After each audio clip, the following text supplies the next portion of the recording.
तो फ्रेंड्स, आज की वीडियो में हम डिस्कस करेंगे नंबर सिस्टम के कुछ महत्वपूर्ण एमसीक्यूज़ जो कि परीक्षा में कई बार पूछे जा चुके हैं और इस तरीके के एमसीक्यूज़ परीक्षा में आते ही आते हैं। तो देखिए, पहला प्रश्न हमारे पास है, किसी संख्या को 114 से भाग देने पर शेषफल 21 है, इसी संख्या को 19 से भाग देने पर शेषफल क्या होगा। ठीक है, और दूसरा भी हमने सेम यही क्वेश्चन रखा है। और तीसरा, n का वह सबसे छोटा मान क्या है जिससे 2n+1 एक अभाज्य संख्या नहीं हो। तीसरा हमने इसमें रखा है, 3 अभाज्य संख्याओं का योग 100 है, यदि इनमें से एक संख्या दूसरी से 36 अधिक हो तो एक संख्या है। और इससे पहले, इसको स्टार्ट करने से पहले, हमने इससे पहले जो वीडियो अपलोड की थी वहाँ पर फिगर को काउंट करने वाली, जिसमें ट्रायंगल हो गया, स्क्वायर हो गया और रेक्टेंगल वाली हमने जो वीडियो डाली थी, उसमें हमारा एक टॉपिक छूट गया था, नॉन सिमेट्रिक वाला। ठीक है, तो कई सारे स्टूडेंट्स जो है कमेंट बॉक्स में कमेंट कर रहे थे कि सर उसको नॉन सिमेट्रिक वाले को आप करवा दीजिए। तो नॉन सिमेट्रिक वाले को देखिए आपने कैसे करना है, पहले मैं उसको समझा देता हूँ, फिर हम यहाँ से शुरू करेंगे। तो मान लीजिए आपके पास कोई इस तरीके का फिगर रहता है एग्जाम में। ठीक है, कोई अगर आपके पास इस तरीके का फिगर रहता है तो नॉन सिमेट्रिक वाले प्रश्नों को आप कैसे सॉल्व करोगे। ठीक है, इस तरीके का हो गया आपके पास फिगर। ठीक है, एक मिनट है।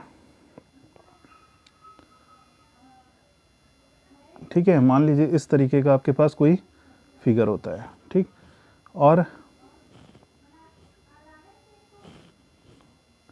ठीक, अब सबसे पहले आपने क्या करना है कि इनकी काउंटिंग करनी है। 1 हो गया, 2 हो गया और ये 3 हो गया।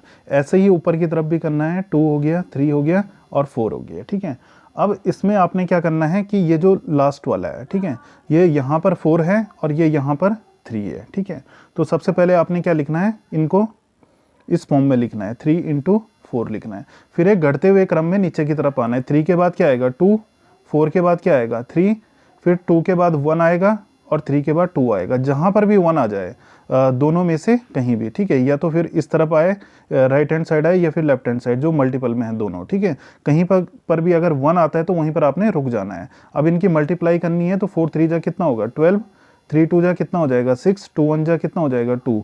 अब इन सबको आपने ऐड करना है। ठीक है, तो कितना हो जाएगा, 12 + 6 + 2। ठीक है, 12 और 6 18 और 2 20। ठीक है, तो नॉन सिमेट्रिक वाले को आपने जो है इस तरीके से सॉल्व करना है। तो इसमें नंबर ऑफ स्क्वायर कितने हो गए, 20 स्क्वायर हो गए। ठीक है, और सिमेट्रिक वाला मैंने आपको बता दिया था, सिमेट्रिक वाला कैसे करना है। ठीक है, जिसमें रो और कॉलम एक दूसरे के बराबर होते हैं। ठीक है, नॉन सिमेट्रिक में क्या होता है कि row does not is equal to column. चलिए, अब इसके बाद जो है हम इसमें जो है अपने आज का ये पहले प्रश्न को सॉल्व करते हैं। अब देखिए, यहाँ पर जो है हमारे पास ये पहला प्रश्न है, किसी संख्या को 114 से भाग देने पर शेषफल 21 है, इसी संख्या को 19 से भाग देने पर शेषफल क्या होगा।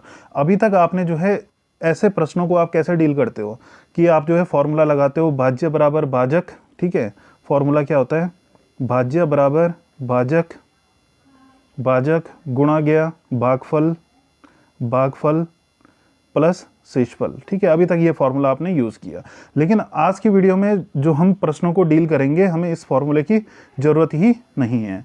आप किसी भी प्रश्न को लगा लीजिए, आपका आंसर जो है बिल्कुल एक्यूरेट सही आएगा और आप जो है इसको जो है 1 सेकंड में इसको निकाल सकते हो। तो देखिए, हमने क्या करना है कि इस तरीके के प्रश्नों को जब भी हम सॉल्व करेंगे तो हमें इसकी भी ज़रूरत नहीं है। ठीक है, जो पहले का शेषफल आया है, ठीक है, और जो दूसरा नंबर, ठीक है, जिससे हमें भाग देना है, हमें इन दोनों की ज़रूरत है। ठीक है, तो हमें क्या करना है कि 19 के मल्टीपल में 21 को लिखना है। ठीक है, तो 19 के मल्टीपल में अगर हम 21 को लिखेंगे तो हम कैसे लिख सकते हैं, 19 × 1 कितना हो गया, 19 1 जा 19।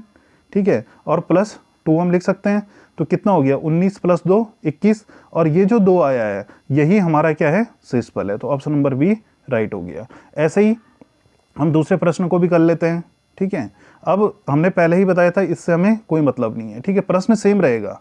तो इसमें जो है ये शेषफल पहले वाले का कितना है, 75 है। इससे हमें क्या करना है कि 37 की मल्टीपल में 75 को लिखना है। तो हम क्या लिख सकते हैं 75 को, 37 × 2 कितना होता है। ठीक है, 7 2 जा 14 हो गया, 3 2 जा 6 और 1 17, 74। ठीक है, तो हम इसे क्या लिख सकते हैं, 37 × 2 + 1। ठीक है, इसको हम क्या लिख सकते हैं, 37 × 2 और +1। प्लस के बाद जो भी आएगा ये हमारा क्या है, शेषफल है। तो ऑप्शन नंबर ए इसका राइट हो जाएगा। और इस तरीके के प्रश्न जो है परीक्षा में कई बार पूछे जा चुके हैं, और इसको जो है आपने कोई फॉर्मूला इसमें यूज़ करना ही नहीं है।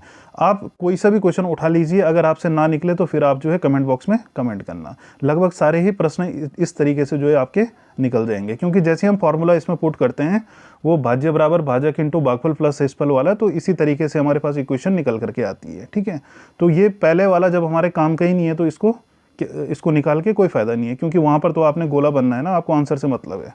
फिर नेक्स्ट हमारे पास है तीसरा कि n का वह सबसे छोटा मान क्या है। ठीक है, जिससे 2n+1 एक अभाज्य संख्या नहीं हो। ठीक है, तो n का आपने छोटा से छोटा ऐसा मान लेना है कि जिससे जो है 2n+1 क्या है, एक अभाज्य संख्या नहीं हो। ठीक है, तो ये जो है देखिए छोटा सा छोटा मान, अगर आप यहाँ पर n की वैल्यू अगर आप क्या लोगे, ठीक है, n की वैल्यू अगर आप 1 लेते हो, ठीक है, तो देखिए 1 लेते हो तो ये कितना हो जाएगा, 2 × 1, 2 + 1 3, तो 3 क्या हो रहा है, एक अभाज्य नंबर है। ठीक है, ऐसी अगर आप n की वैल्यू 2 लेते हो तो 2 × 2 कितना होता है, 4 + 1 5 = 5, 5 भी क्या एक अभाज्य है। ठीक है, तो 3 अगर आप लेते हो तो 3 × 2 = 6 होता है, +1 7 हो गया, 7 भी क्या है, अभाज्य है। ठीक है, तो आप अगर यहाँ पर 4 लोगे n की वैल्यू तो 4 × 2 = 8 + 1 9 हो जाएगा। ठीक है, और 9 क्या है, एक अभाज्य संख्या नहीं है। ठीक है, क्योंकि 9 का मल्टीपल 3 × 3 भी होता है। ठीक है, 9 × 9 तो होता ही है, लेकिन 3 × 3 भी होता है, इसलिए ये अभाज्य नंबर नहीं है। तो हम क्या लेंगे, यहाँ पर n की वैल्यू 4 ले लेंगे। ठीक है, ऑप्शन नंबर बी हमारा राइट हो जाएगा। ठीक है, अब अभाज्य संख्याएं क्या होती है। ठीक है, तो अब इनको जो, ये तो बहुत ज़्यादा बेसिक हो गया, एक बार आप देख लेना नंबर सिस्टम को, जब आप पढ़ोगे तो बेसिक पढ़ लेना आप एक बार। फिर नेक्स्ट है हमारे पास ये क्वेश्चन नंबर 4 है। ठीक है, 3 अभाज्य संख्याओं का योग 100 है। ठीक है, क्या कह रहा है, 3 अभाज्य संख्याओं का योग क्या है, 100 है। यदि इनमें से एक संख्या दूसरी से 36 अधिक हो। ठीक है, एक संख्या दूसरी से 36 अधिक हो तो एक संख्या क्या है ये बताना है। 4 ऑप्शन में एक संख्या दी होगी। ठीक है, तो इस तरीके के क्वेश्चन को आपने कैसे करना है, देखिए आपने क्या करना है कि माना एक संख्या आपने क्या मानी, x मानी। ठीक है, ये क्या कह रहा है कि एक संख्या दूसरी से कितनी है, 36 अधिक है, तो दूसरी संख्या हमारे पास कितनी हो जाएगी, दूसरी संख्या कितनी हो जाएगी, x + 36 हो जाएगी। और कितनी, 3 अभाज्य संख्याएं हैं, कितनी है, 3 अभाज्य संख्याएं, तो तीसरी हम क्या मानेंगे, y मान लेंगे। अब इन तीनों का योग, ठीक है, कर लीजिए आप, इनको प्लस कर लीजिए। ठीक है, = कितना है, 100 है। ठीक है, ये हमने 100 कर लिया। अब इसके बाद x + x कितना हो जाएगा, ये 2x हो जाएगा प्लस y हो जाएगा। इस 36 को जब हम इधर ले जाएंगे तो 100 में से 36 जाएगा तो = 64 हो जाएगा। ठीक है, या हम इसको जो है क्या लिख सकते हैं, देखिए अब यहाँ पर जो है हमें इसको सॉल्व करने के लिए y का मान मानना पड़ेगा। ठीक है, अब अभाज्य संख्या का है तो सबसे छोटी अभाज्य संख्या में पहले इसमें पुट करनी पड़ेगी। ठीक है, तो मान लीजिए हम सबसे छोटी अभाज्य संख्या जो है इसमें 2 रखते हैं। ठीक है, 2 क्या है, हमारी सबसे छोटी अभाज्य संख्या है, प्राइम नंबर है। ठीक है, तो y की वैल्यू अगर हम यहाँ पर 2 रखते हैं, ठीक है, तो इसको 2x कर दो + 1 = 64 कर दो। अब ये 2 इधर जाएगा तो 62 हो जाएगा, कितना हो जाएगा, 62, 2x = 62 हो जाएगा। फिर x = हम क्या लिख सकते हैं, 62/2। अब ये कितनी बार कट गया, 2 3 × 6, 2 1 × 2। ठीक है, x की वैल्यू हमारे पास कितनी निकल के आ गई है, x की वैल्यू कितनी आ गई है, 31 आ गई है। ठीक है, अब x की वैल्यू 31 आ गई है तो पहला नंबर हमने x माना था, 31 आ गया। 31 हमारा क्या है, अभाज्य संख्या है। दूसरा x + 36 अगर हम करते हैं तो दूसरा नंबर आ जाएगा। ठीक है, 31 + 36 अगर करते हैं, 6 और 1 7 और 67। ठीक है, दूसरा नंबर भी आ गया 67, ये भी हमारे पास क्या है, अभाज्य नंबर है। और तीसरा तो हमने y की वैल्यू माना था 2। ठीक है, अब अगर आप इन तीनों को ऐड करते हो, 67 और 2 69 हो गया, 69 + 31 करते हो तो आपके पास कितना आएगा, 100 आएगा। तो इनमें से कौन सा नंबर है जो आपको ऑप्शन में दिख रहा है, 67 दिख रहा है, तो ऑप्शन नंबर डी इसका राइट हो जाएगा।